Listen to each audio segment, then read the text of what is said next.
Seja bem-vindo a mais uma lição da Escola Sabatina. E hoje nós vamos estudar o tema 7 desse trimestre. Então pegue a sua lição, pegue a sua Bíblia e vamos juntos entender um pouco mais sobre esse livro maravilhoso.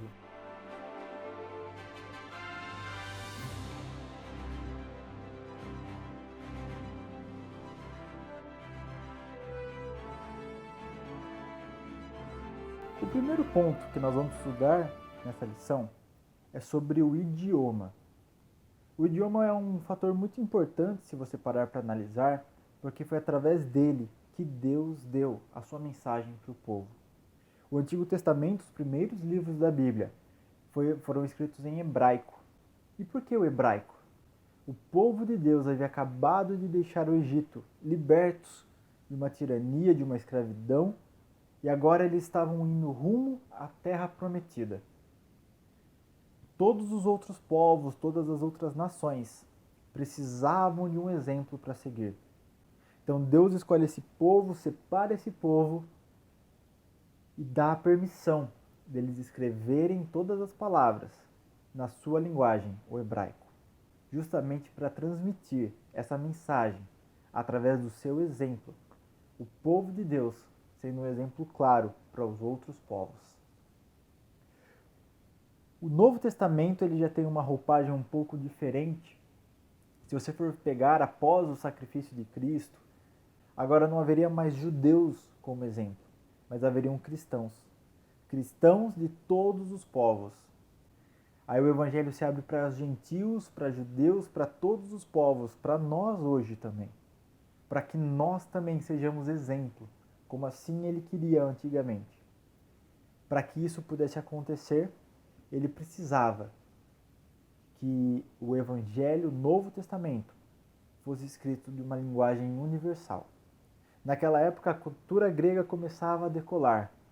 A Grécia era o centro de toda a cultura e todos praticamente sabiam o grego. Era a linguagem mais importante, quase como o inglês para nós nos nossos dias. Era a linguagem grega.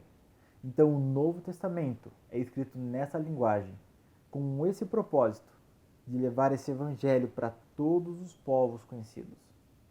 O segundo ponto que nós vamos estudar é sobre a questão das repetições. Você já parou, começou a ler sua Bíblia e percebe que o autor daquele livro, ele repete algumas palavras, mas você nunca entendeu o porquê? Vamos entender um pouco mais do motivo dessas repetições. Se você abrir a sua Bíblia lá em Gênesis, no capítulo 1 e o verso 27, você vai ver que Moisés, ao escrever o Gênesis, ele cita nesse verso 3 vezes Deus como Criador. Por que Moisés repetiu 3 vezes a palavra que Deus é Criador? Porque ele queria dar ênfase, dar importância nesse fato. Então, quando você encontra na Bíblia o autor dando várias repetições, 3 vezes falando alguma coisa, não é em vão, não é um erro de tradução, mas sim é o autor querendo dar ênfase e mostrar a importância daquela palavra. Então ele repete 3 vezes que Deus é Criador, para mostrar a importância de Deus no papel da criação e como ele é o nosso Criador.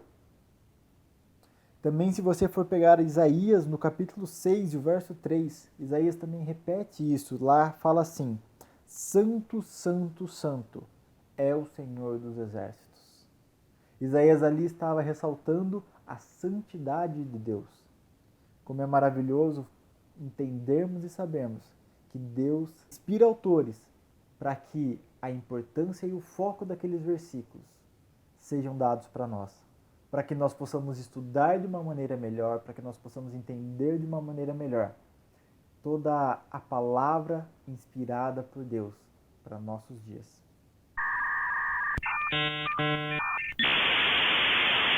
O terceiro ponto que nós vamos estudar é sobre a questão do contexto. O contexto na Bíblia. Infelizmente, o que nós vemos muito são pessoas tirando textos, trechos, fora do contexto, para dar uma explicação às suas teorias, às suas ideias, para justificar os seus atos. Porém, essa não é a maneira correta de estudarmos a Bíblia. E o contexto ele é muito importante e tem uma ilustração bem interessante que nos mostra essa importância.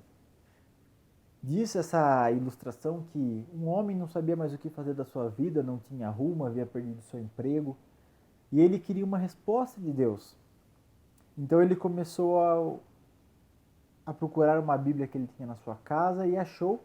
Há muito tempo não lia, e ele tinha um costume que ele havia aprendido com sua mãe.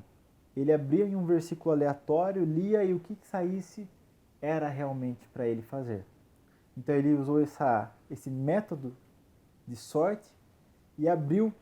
Em Mateus 27, o verso 5, ele fala assim, fala sobre Judas, que ele, atirando para o santuário as moedas de prata, retirou-se e foi enforcar-se. E quando ele leu, a visão dele já bateu ali, retirou-se e foi enforcar-se. Ele se assustou? Será que Deus queria que ele se enforcasse? Não, era apenas uma confusão, não é? Ele teria que tirar um outro versículo para ver se era realmente aquilo que Deus queria dele.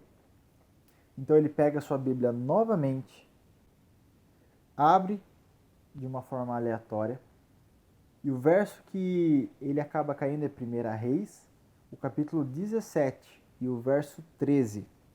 Elias lhe disse: não temas, vai e faze o que dissestes. Ele ficou assustado? Será que Deus queria que ele tirasse a sua vida? Claro que não.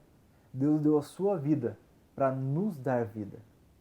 Deus ele não deseja que ninguém perca a sua vida.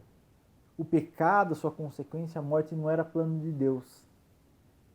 E tirar um texto fora de um contexto dessa forma não chega nem perto do que é estudar a Bíblia, do que é buscar a direção de Deus na Bíblia, nesse livro sagrado.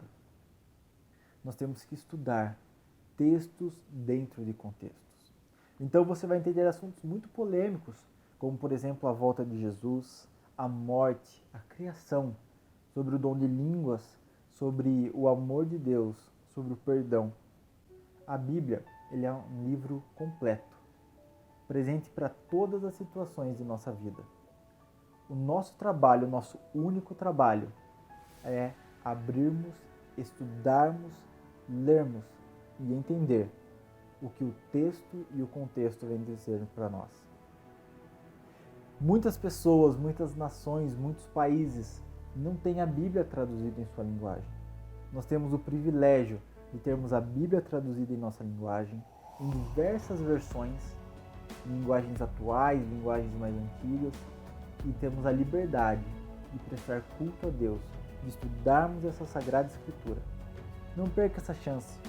Pegue a sua Bíblia, pegue a sua lição, estude toda semana, estude todo dia, pelo menos um pouco. E você vai ver como Deus tem dirigido o seu povo desde a sua criação e nos dirige rumo à nossa redenção, à nossa salvação. Eu espero que você tenha entendido esses 3 pontos de hoje. Nos vemos na próxima lição. Um abraço e fiquem com Deus.